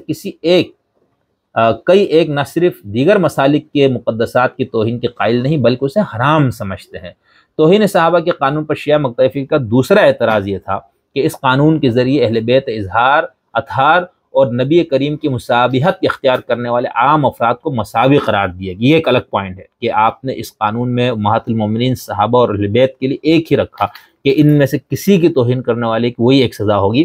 تو ان کا یہ کہنا ہے کہ اس کے اندر آپ نے ان کو سب کو مساوی قرار دے دیا، جو کہ قرآن و سنت کی مسلمہ تعلیمات کے خلاف ہے۔ شیعہ مکتب فکر کے اکابر نے آیات قرآن و احادیث نبوی سے استدلال کرتے ہوئے کہا کہ نبی کریم نے اللہ کے حکم سے قرآن اور اہل بیت کو مساوی قرار دیا ہے، اور اہل بیت نبی کریم کے بعد امت کے برگزیدہ ترین ہستیاں ہیں، اور امت کے دیگر تمام افراد فضیلت میں ہستیوں کی بات آتے ہیں، جبکہ اس قانون میں اہل بیت کو دیگر افراد کے ساتھ مساوی قرار دیا گیا ہے، جو قرآن و سنت کی مسلمہ تعلیمات کے خلاف ہے۔ اس نئے قانون پر شیعہ اکابر کا رد عمل نتیجہ خیز ثابت نہ ہوا، اور یہ قانون تب سے اب تک تعزیرات پاکستان کا حصہ۔ اچھا، اس کے اندر ایک تو یہ جو بات کی، یہ شیعہ تناظر اور سنی تناظر میں اس کو دیکھنے کی ضرورت ہے۔ اہل سنت کے ہاں اہل بیت اعظام، صحابہ کرام اور امہات المومنین، ان سب کا مقام اور مرتبے میں تو فرق ہے، لیکن ایسا نہیں ہے کہ ائمہ معصومین یا اہل بیت ہے تو ان کے لیے گستاخی کی جائے تو ان کے لیے کوئی الگ سزا ہو، اس کا پیمانہ ہو، جبکہ اہل تشیع کے ہاں ہے، یعنی ان کے ہاں تو حضور اور ائمہ معصومین اور حضرت سیدہ فاطمہ الزہرا رضی اللہ عنہا یا سلام اللہ علیہا میں سے کسی کی شان میں گستاخی جو ہے وہ قابل قتل، وہ ایسا جرم ہے جس میں اس بندے کو قتل کیا جائے گا، اور یہاں تک حدیث اور فقہ میں ہے کہ اگر کوئی شخص ان میں سے کسی کی گستاخی خود سنے تو وہ عدالت میں لے جائے بغیر خود اسی جگہ فیصلہ کر کے اس کو قتل کر سکتا ہے، تو وہاں یہ ہے، لیکن اہل سنت یہاں ہی نہیں۔ تو انہوں نے اس کو اس پرسپیکٹیو سے لکھا کہ بھائی اس کے اندر آپ نے ان کو برابر کر دیا، اس میں کوئی الگ نہیں رکھا۔ اسی طرح اسی کے قسط نمبر 3 کے اندر ہے کہ سپاہ صحابہ کے ناموں سے صحابہ بل پر اعتراضات، انہی صاحب کا مضمون ہے۔ اس میں وہ لکھتے ہیں کہ یہ بل قرآن و سنت کے خلاف اور بدعت ہے، کیونکہ عہد رسالت مآب، خلفائے مسلمین یا دیگر شرعی مملکتوں نے ماضی میں اس طرح کا کوئی قانون مرتب نہیں کیا۔ بالکل بات ٹھیک۔ اب میں نے روایت پہلے آپ کو پیش کی کہ شیعوں کے ہاں کون سی روایت ہے، اہل سنت کے ہاں کون سی روایت ہے، صحابہ کو سب و شتم کرنے والوں کی سزا سے متعلق، اور اس سے پہلے میں نے آپ کو بتایا کہ حدود اور تعزیرات کا فرق بھی آپ نے ذہن میں رکھنا ہے، تو پھر ان میں سے بہت ساری چیزیں خود حل ہو جائیں گی، ٹھیک ہے۔ یعنی اگر کوئی سزا حد کے طور پر نہیں ہے یا پہلے کسی حکومت نے مقرر نہیں کی تو کیا اس کو نہیں کی جا سکتی، تو یہ ایک اصولی طور پر تو یہ موقف درست نہیں ہے۔ میں بہت زیادہ تبصرے نہیں کروں گا، کچھ جگہوں پر کروں گا، اور ایک اجتماعی مجموعی تبصرہ بات میں بھی اس پہ ہو جائے گا۔ صحابیت کا عقائد اسلام سے کوئی تعلق نہیں ہے، اہل تشیع کا نقطہ نظر ہے، ٹھیک ہے۔ حالانکہ اہل سنت کے ہاں ہے کہ تمام صحابہ کو عادل ماننا سنی ہونے کے لیے بنیادی شرط ہے، مسلمان ہونے کے لیے نہیں، سنی ہونے کے لیے۔ یعنی شیعہ اور سنی میں جو بنیادی فرق کیا ہے، عصمت امام اور عدالت صحابہ۔ آپ عصمت امام کے قائل ہو گئے تو آپ شیعہ ہیں، آپ عصمت عدالت صحابہ کے قائل تو آپ سنی ہے۔ تو ان کا یہ کہنا ہے کہ صحابیت کا عقائد اسلام سے کوئی تعلق نہیں ہے، کیونکہ کسی کے مسلمان ہونے کے لیے کسی صحابی کی صحابیت کا اقرار یا ان کی مدح و منقبت کرنا کسی بھی اسلامی مکتب فکر میں ضروری نہیں ہے۔ میں نے آپ کو بتا دیا کہ اہل سنت کا تصور اس پہ کیا ہے، عدالت صحابہ کا ہے، تمام صحابہ کو عادل مانے بغیر آپ سنی نہیں رہ سکتے، یہ اہل سنت والجماعت کے اندر شامل ہونے کے لیے ضروری ہے، اسلام میں ہونے کے لیے ضروری نہیں ہے۔ یہ ہم بات کریں گے، بہت اہم ٹاپک ہے جس کو ہم ضروریات دین و ضروریات مذہب کہتے ہیں۔ اس وجہ سے بہت سے مسائل ہیں، یعنی اہل تشیع کے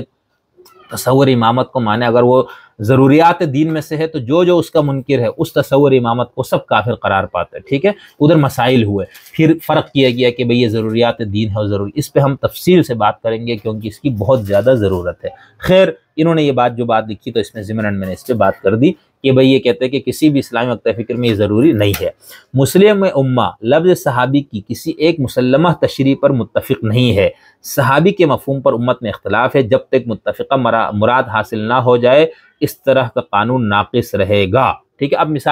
مثلا وہ لکھتے ہیں کہ بعض مسلمانوں کے نزدیک صحابی ہر اس شخص کو کہا جا سکتا ہے جس سے رسول خدا کی صحبت کا شرف حاصل ہوا ہو، اس میں مدت کی کمی بیشی سے کوئی فرق نہیں پڑتا۔ کچھ نے اوپر والی تعریف میں اضافہ کیا کہ صحابی وہ جس کا خاتمہ ایمان پر ہوا ہو۔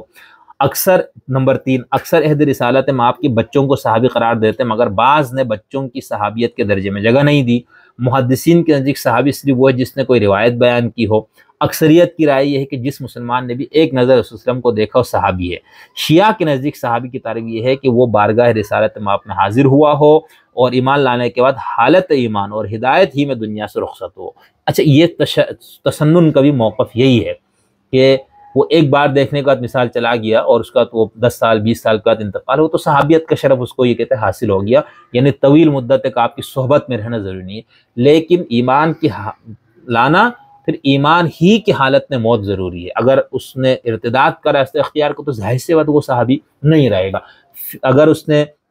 احکامات شریعہ کے خلاف کچھ احکام کیے تو اس کو پھر اہل سنت زیادہ تر اس کو اجتہادی کہہ کر اس کو کور اپ کرتے ہیں، لیکن کچھ گناہ وہ سرزد ہوئے صحابہ سے جس کو ہم اجتہادی تو نہیں کہہ سکتے، ٹھیک ہے۔ چوری ہے، زنا کی 1-2 سزائیں مقرر ہوئی، قذف کی سزائیں ملی، ٹھیک ہے، تو اس کو وہی کہتے ہیں کہ ظاہر سے تو وہ عادل ہے، یعنی عادل پر بھی بہت تفصیل ہے۔ یہاں پر بنیادی یہ ہے کہ دین پہنچانے میں انہوں نے بددیانتی نہیں کی، ٹھیک ہے، باقی گناہ ان سے ہوئے تو گناہ کا سرزد ہونا صحابیت یا عدالت کو مجروح نہیں کرتا اہل سنت کے نزدیک، تو یہ آپ نے ذہن میں رکھنا ہے۔ تو یہ چونکہ لکھنے والے شیعہ ہے تو انہوں نے اس حساب سے اس بات کو لکھا کہ بھئی ہمارے نزدیک صحابی کی تعریف ہے، جبکہ اہل سنت کے نزدیک صحابی کی تعریف میں اختلافات ہے۔ آگے وہ لکھتے ہیں کہ صحابہ کا تعلق اصول دین سے ہے نہ فروع دین سے، صحابیت کا شمار نہ ہی عقائد اسلام میں کیا گیا نہ ارکان اسلام میں، بس یہ اخراج ثابت کرتا ہے اپنی پارسائی، اعلیٰ منزلت اور عظیم مرتبت کے باوجود وہ نہ تو جزو ایمان ہے نہ ہی پارہ اسلام۔ صحابہ کو معصیت سے پاک نہیں مانا گیا، ان سے انسانی خطاؤں اور صغیرہ اور کبیرہ گناہوں کا ارتکاب ہوتا رہا، خود صحابہ کے ہاتھوں ان کو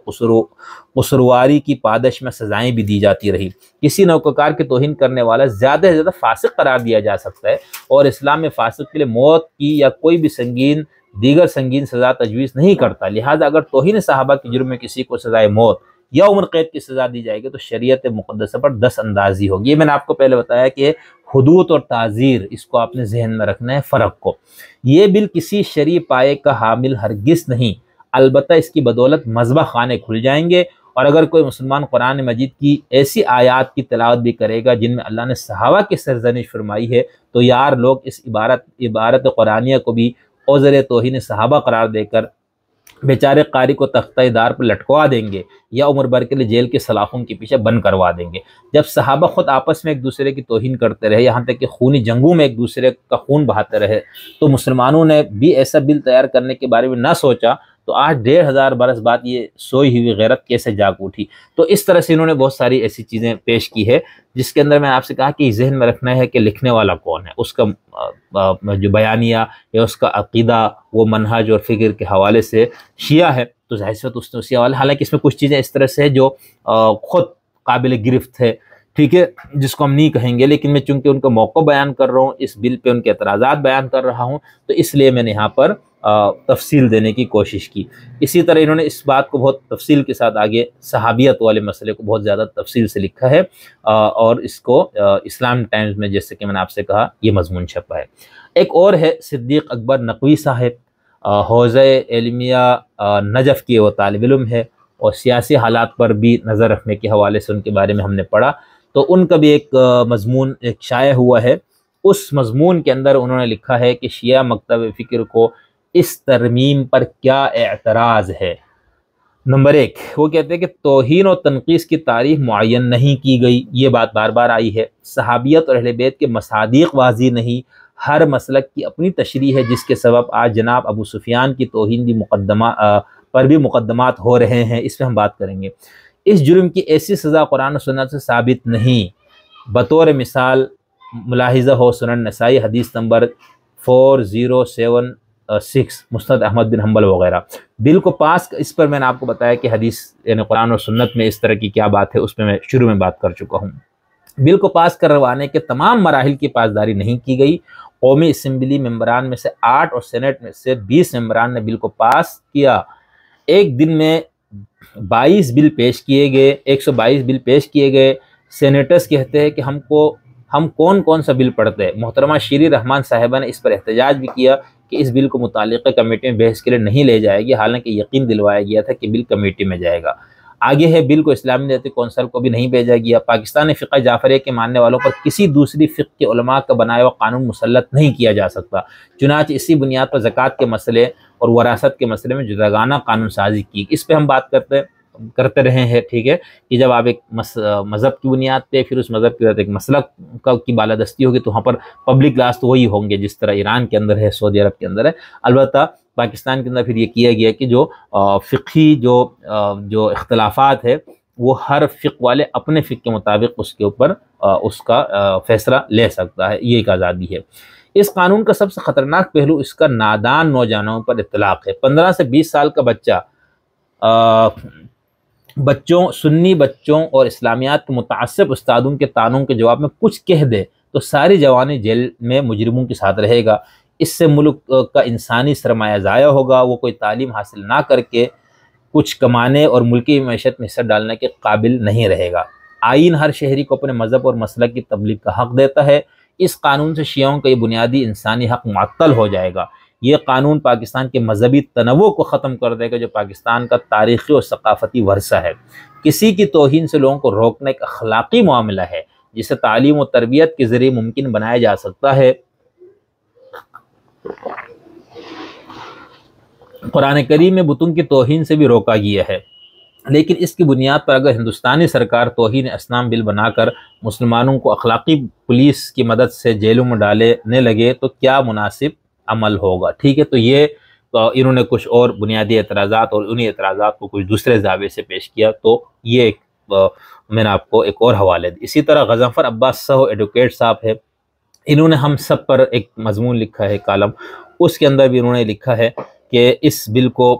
5 نکات کی وجہ سے، یہ میرے خیال سے وہی ہے جو ہم نے پہلے بتایا تھا، اور یہ ان کا نام اب مجھے ملا، پہلے جو پوسٹ لکھی تھی اس میں ان کا نام نہیں تھا۔ بہرحال یہ ہو گیا اہل تشیع کو۔ اس میں انہوں نے توہین کی تعریف پہ بات کی، حالانکہ اب ایران کے اندر بھی تو اہانت اہل بیت پہ اور اہانت رسول پہ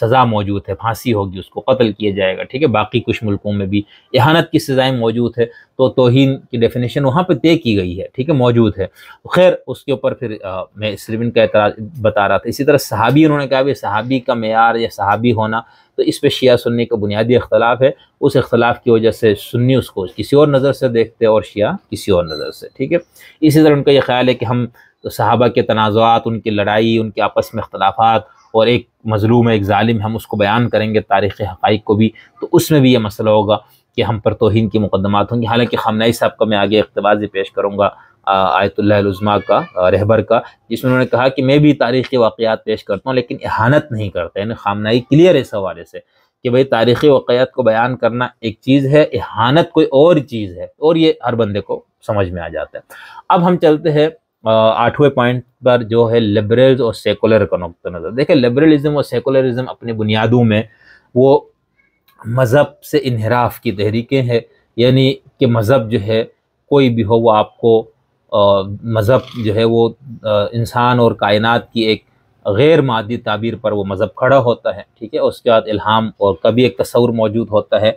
یعنی ایک باشعور ہستی کا بھی تصور موجود ہوتا ہے، اس ہستی کی دی ہوئی ہدایات کی روشنی میں آپ نے خیر و شر کے ضابطوں کو طے کرنا ہے۔ جبکہ سیکولرزم اور لبرلزم اپنی بنیادوں میں ہم اس کو الحاد تو نہیں کہتے، لیکن الحاد کی طرف جانے والے راستوں میں سے ہے، یا الحاد کا جو درخت ہے اس کی شاخوں میں سے ہے، یعنی اس بنیاد پر کہ اس کی جو اعتقاد ہے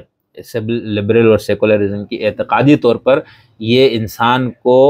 اپنی عقل اور اجتماعی دانش کے علاوہ کسی اور ذریعے سے خیر و شر کا پیمانہ طے کرنے کا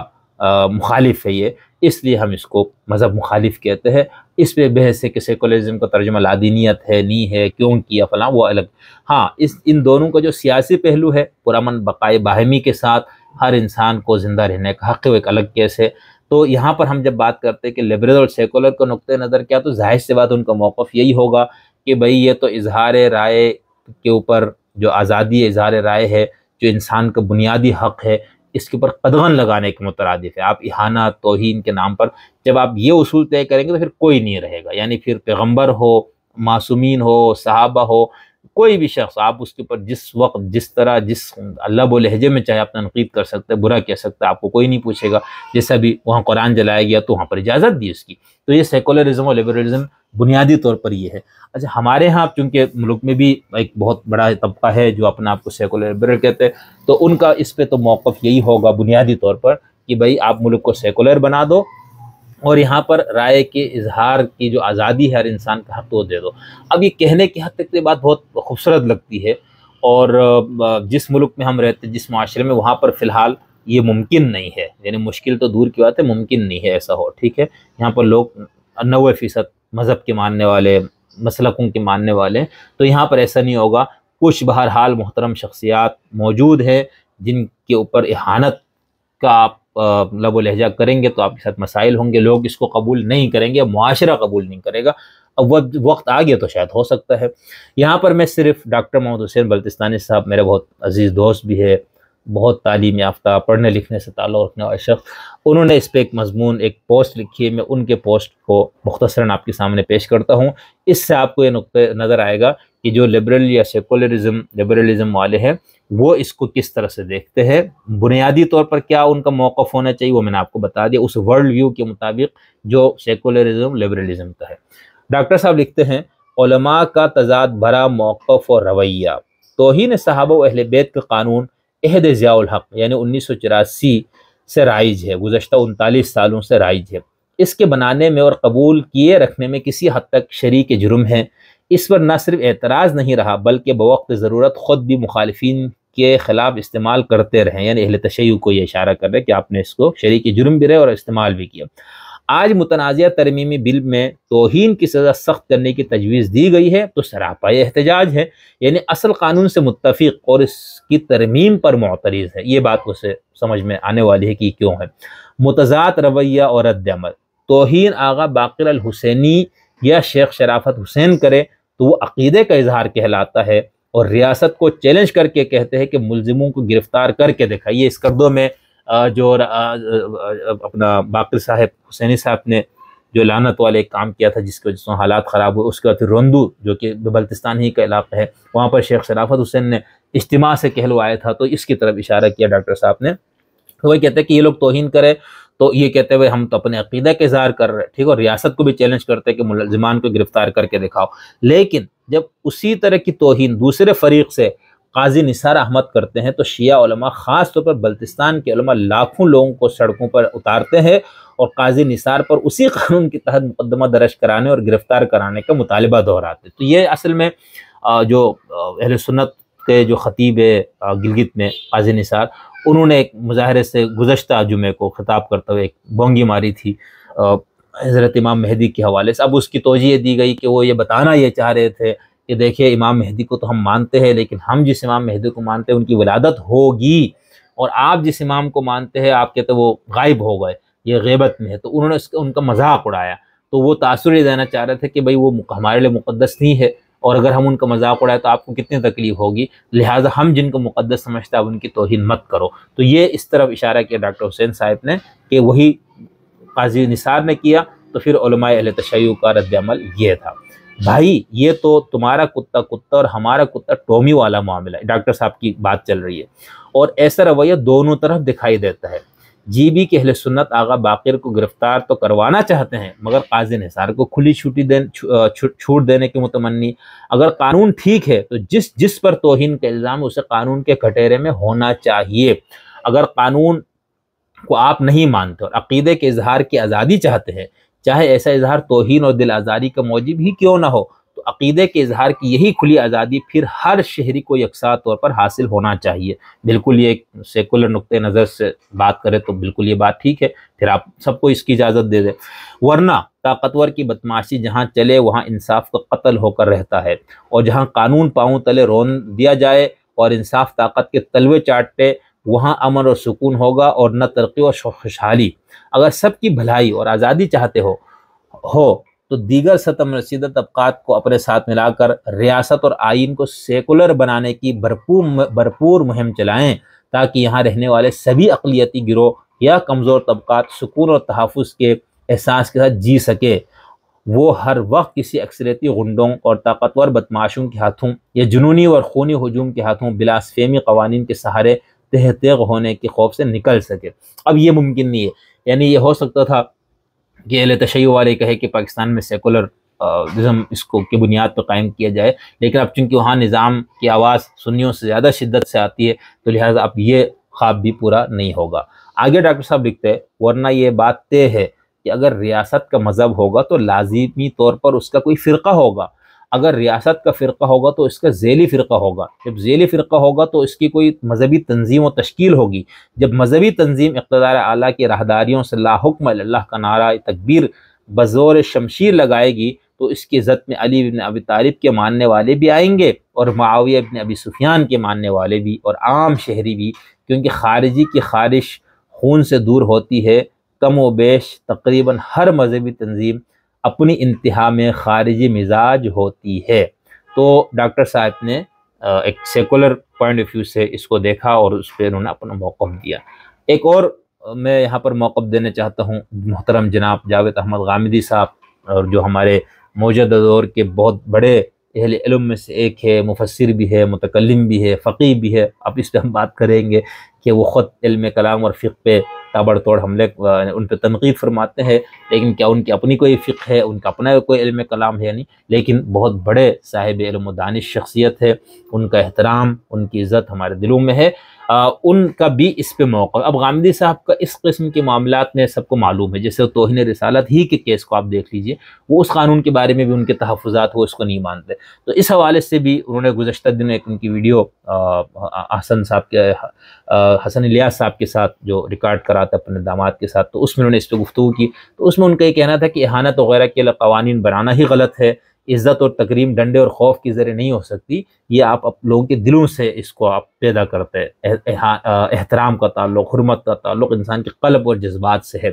تو وہ ان کا کہنا ہے کہ جو بڑے لوگ اس طرح دنیا میں پیدا ہوئے چلے گئے، یا جن کے ساتھ لوگوں کے جذبات اور اپنے احساسات جڑے ہوئے، تو ان کا یہ خیال ہے کہ ان کی سیرت کو بیان کر کے لوگوں کے دل میں ان کے لیے احترام کی پیدا کرنا چاہیے، نہ کہ قانون وغیرہ کے ذریعے ڈنڈے کے زور پر۔ پھر ان کا یہ کہنا ہے کہ اس بل کی بیوقوفی ہوگی، یا یہ بل انتہائی بیکار اور بے معنی بل ہے، اور انہوں نے بہت سخت الفاظ میں اس کی تنقید کی۔ ان کا کہنا ہے کہ کوئی محقق کوئی کام کر کے کوئی اس طرح کی چیز کرے گا تو اس کو بھی توہین کا الزام در کر اس پہ بھی مقدمہ کیا جائے گا۔ تو غامدی صاحب کا آگے یہ کہنا تھا کہ ہمارے علماء کا رویہ استدلال کے بجائے ڈر اور خوف کے ذریعے قائم رکھنا ہے، یعنی یہ چیزیں استدلال، تذکیر، نصیحت، سمجھانے کا، وہ کہتے ہیں کہ وہ خوف اور ڈر کے ذریعے لوگوں میں یہ چیزیں پیدا کرنا چاہتے ہیں۔ اس کا انہوں نے سیاستدانوں پر تنقید کی کہ ہمارے سیاستدانوں کی بھی بہت کمزوریاں ہیں، ہمارے سیاستدان دو طاقت کے دھڑوں کے بیچ میں پسے ہوئے ہے، ایک طرف اسٹیبلشمنٹ ہے، وہ اپنے مرضی اور منشا کے مطابق کوئی قانون بنوانا چاہے تو وہ بنوا لیتے ہیں، پھر ادھر سے مذہبی لوگوں کے خوف سے بھی سیاستدان بیچارے اس طرح سے۔ تو غامدی صاحب نے اس بل کو بالکلیہ مسترد کر دیا، اس کی روح سے، اس کے جو نتائج۔ پھر آگے حسن الیاس صاحب نے پوچھا کہ جو تبرہ اور گلی محلوں میں جو بدزبانی صحابہ سے متعلق ہوتی ہے تو اس سے لوگوں کے جذبات بھڑکتے ہیں، تو اس کو روکنے کے لیے تو یہ ایک بہت اہم ذریعہ ہوگا۔ تو غامدی صاحب نے کہا بالکل بھی نہیں، بلکہ اس کا الٹ نتیجہ نکلے گا۔ پھر غامدی صاحب نے جو اس کا حل بتایا وہ یہ کہ آپ علماء کے طبقے سے رابطہ کرے، ان سے بات کرے، ان کو یہ بات باور کرائی جائے، اور یہ بات پھر وہاں پر ہوئی بھی، یعنی اہل تشیع کی ہاں ان کے فقہا وغیرہ نے اس کی حرمت وغیرہ کا فتویٰ دیا، تو ان کا موقف یہ ہے کہ آپ اس کو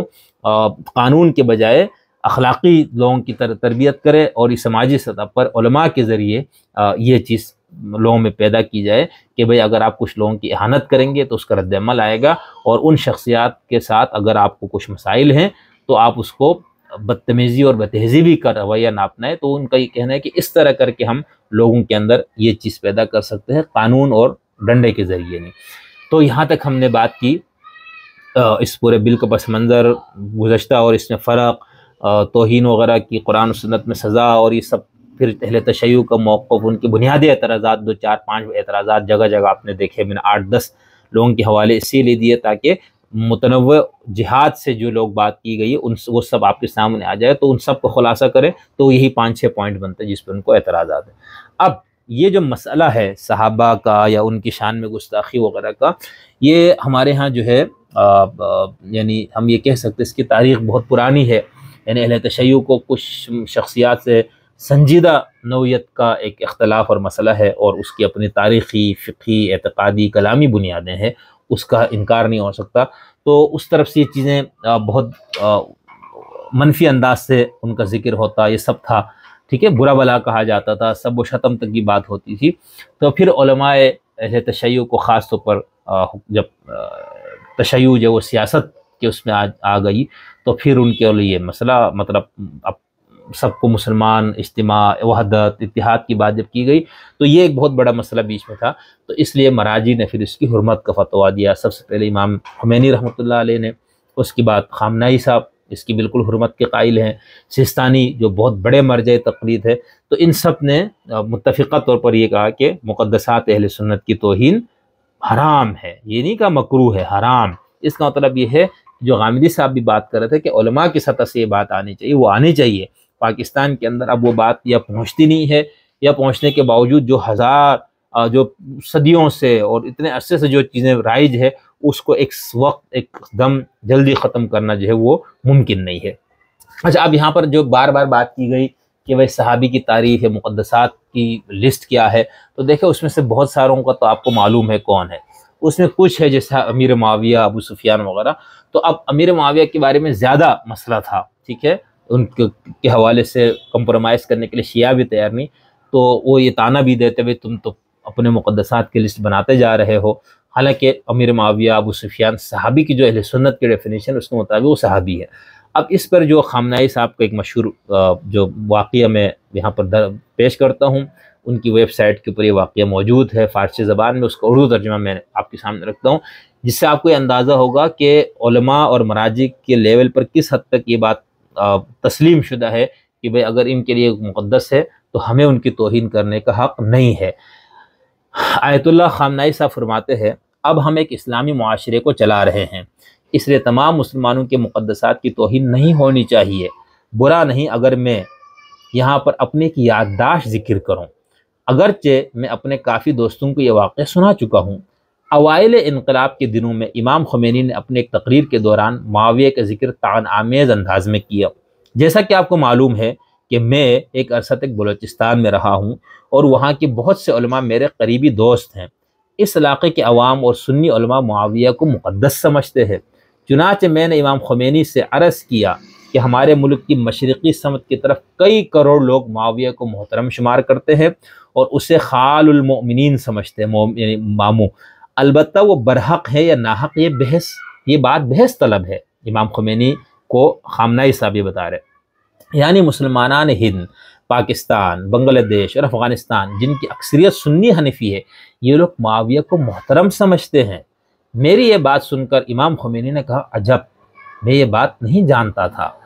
اب خامنائی صاحب کہتے ہیں، اس کے بعد ان 10-11 سال کی مدت کے دوران میں نے امام خمینی کی طرف سے معاویہ کے بارے میں کوئی ایک طعن آمیز جملہ بھی نہیں سنا۔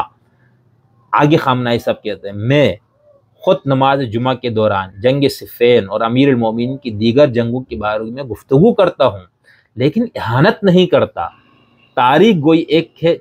ایک اور چیز ہے، جبکہ اہانت اور چیز۔ دیکھا، یعنی وہ کہتے جو اوپر اعتراضات تھے اہل تشیع میں، ایک یہ تھا کہ ہم ان واقعات کو، تاریخ کو یہ بیان کریں گے تو ہم پہ یہ بھی توہین کے زمرے میں، تو خامنہئی صاحب بھی کہہ رہے ہیں میں وہ بیان کرتا ہوں لیکن اہانت نہیں کرتا، کیونکہ تاریخ بیان کرنا ایک الگ چیز ہے اور کسی کی اہانت کرنا یہ ایک دوسری چیز ہے۔ تو یہاں پر میں نے صرف یہ بتانا تھا۔ اسی طرح اور بھی مراجع ہے، آیت اللہ العظمیٰ سید کمال حیدری حفظہ اللہ تعالیٰ جو کہ اس وقت نظر بند ہے، اور اس طرح کے مراجع جن سب کا یہ ہے کہ مقدسات اہل سنت کی توہین نہیں ہونی چاہیے۔ اچھا ایک اور چیز میں نے آپ کو شروع میں پوائنٹس میں بتایا تھا کہ بہار الانوار کے حوالے سے ایک عربی ویب سائٹ پہ ایک میں نے خبر پڑھی جو کہ جس میں القدس العربی یہ اس ویب سائٹ کا نام ہے یا اخبار ہے پتہ نہیں، اس میں ایک خبر انہوں نے چھاپی ہے 2017 ستمبر 8 2017 کو خبر چھپی ہے۔ اس میں یہ لکھتے ہیں کہ ایران نے یہ اعلان کیا ہے کہ ہم جو بہار الانوار ہے جو کہ انسائکلوپیڈیا ہے شیعہ کے حدیث کی کتابوں کا، اس کے اندر ہم کان چھانٹ کر کے وہ تمام احادیث، روایات، قصے، کہانیاں نکال دیں گے جس میں اہل سنت کی تکفیر کی گئی ہے یا صحابہ کرام کے لیے سب و شتم ہے۔ اچھا مزے کی بات یہ ہے کہ کتابوں میں موجود ہے، یہ جو کہتے ہیں نا کہ یہ موجود نہیں ہے، یہ اس طرح ایسا نہیں ہے، بہت کچھ موجود بھی ہے، وقتاً فوقتاً ہم اس کو بیان بھی کرتے رہیں گے تاکہ یاد دہانی رہے کہ بھئی یہ چیزیں اندر ہے، ایسا نہیں ہے کہ بندہ اپنی طرف سے منسوب کرتا ہے۔ تو بہار کے اندر بہت ساری ایسی روایتیں موجود ہیں جو جس کی توجیہ نہیں ہو سکتی یا جس کو پیش کریں گے تو دوسروں کی تکفیر ہے اس کے اندر صاف صاف، ٹھیک ہے، اب اس کی تعویل، توجیہ، تشریح جو بھی آپ کریں لیکن ہے۔ تو اس خبر کے مطابق ایران نے یہ اعلان کیا کہ اعلنت ایران انہا قد بدأت بحذف الروایات الضعیفہ والزائفہ من احد اکبر مصادر الفقہ الشیعی کتاب بہار الانوار، کہ اعلان نے ایران کیا ہے کہ ہم اس میں سے تمام اس طرح کے ضعیف اور خطرناک حدیثوں کو ہم نکال دیں گے، کس سے؟ کتاب بہار الانوار سے، الذی یحتوی علی السب واللعن للخلفاء وزوجات النبی، یعنی وہ بہار جس کے اندر صحابہ، خلفاء پر لعن اور سب ہے اور زوجات النبی پر، اور اس حدیث کے اندر یہ حدیث کی اس کتاب میں یہ موجود ہے کہ اہل سنت جو ہے نا وہ مرتد ہے۔ اچھا وہ امامت کی بحث پہ ہم جب بات کریں گے تو ادھر یہ دیکھیں گے کہ تکفیر ہو سکتی نہیں اور ہوتی ہے تو بالکل صحیح ہوتی ہے، اور کن لوگوں نے کی، پھر بعد میں کس طرح سے وہ تکفیر اہل سنت وغیرہ سے متعلق موقف کے اندر تبدیلی آئی۔ خیر یہ خبر تھی لیکن اس خبر کی مجھے تصدیق نہیں ہوئی، ہم نے قم میں اپنے ایک دو ساتھیوں کو میسج کیا، انہوں نے اس کے اوپر کوئی جواب نہیں دیا۔ عراق کے اندر ایک دو عربی دوست تھے ان کو میں نے بھیجا تو انہوں نے بھی اس کے اوپر کوئی خاص تبصرہ نہیں کیا۔ تو ایک یہ تو خود اہل تشیع کے ہاں جیسے ہم نے کہا ان کے فقہا مجتہدین نے کہ ہاں اس کا احساس پایا جاتا ہے کہ اہانت ہوتی ہے اور اس اہانت کے جیسے مسائل ہوتے ہیں تو اس کو غلط یعنی اس کو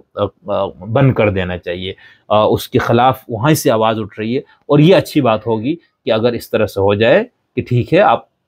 ہر ایک اپنے مذہب مسلک اس کی عقیدے پر رہے، تبلیغ بھی کرے اور تنقید بھی کرے، جن تاریخ کے اندر جو واقعات اور شخصیات اس کو بیان بھی کرے، لیکن اہانت والی بات نہ ہو۔ اہانت پھر وہی بات ہوگی کہ وہ اہانت کی تعریف کیا، ٹھیک ہے وہ تعریف موجود ہے، ایسی کوئی اتنی بڑی بات نہیں ہے۔ پتہ ہے نا خامنہئی صاحب نے کہہ دیا نا کہ میں تاریخ بیان کرتا ہوں، اہانت نہیں کرتا، تاریخ کوئی اور چیز ہے، اہانت چیزیں دیگر ہے، انہوں نے خود کہہ دیا۔ تو یہ سب کو معلوم ہے، ایک معمولی سمجھ بوجھ والے انسان کو ہی پتہ ہے کہ تاریخ گوئی کیا ہے اور اہانت کیا ہے، ٹھیک ہے۔ تو اہل سنت کا بہرحال یہ موقف ہے کہ مشاجرات صحابہ کے حوالے سے ہم سکوت اختیار کریں گے، یعنی ہم نہ منفی نہ مثبت تبصرہ ہی نہیں کریں گے، بس یہ بیان کریں گے، حیثیت کتابوں میں حدیث کی تاریخ کی سب جگہوں پر موجود ہے تو پڑھتے ہیں، پڑھاتے ہیں، بیان کرتے ہیں، لیکن وہ یہ کہتے ہیں کہ ہم اس طرح سے کسی صحابی کی تنقیص نہیں کرنا چاہتے۔ کیوں بھائی؟ وہ کہتے ہیں اجتہادی مسئلہ، مکتب مسئلہ اجتہاد ان کو کہا جائے گا، تو وہ کہتے ہیں صحابہ کا اجتہاد تھا، ایک صحابی نے اجتہاد میں غلطی کی تو اس کو 1 اجر ملا، جو صحابی اجتہاد میں صحیح ہو گیا اس کو 2 اجر ملے۔ رہی بات امیر معاویہ اور مولائے متقین حضرت علی کے درمیان، تو اس پہ اہل سنت کا یہ موقف ہے آفیشل کہ اس خاص خلافت کے معاملے میں حضرت علی حق پر تھے اور امیر معاویہ کی غلطی اجتہادی تھی، لیکن اس کے اندر بھی وہ کف لسان ہر معاملے میں، ٹھیک ہے۔ تو یہ اہل سنت کا موقف ہے۔ اہل تشیع کے لیے ممکن نہیں ہے کیونکہ خاص طور پر کچھ ابتدا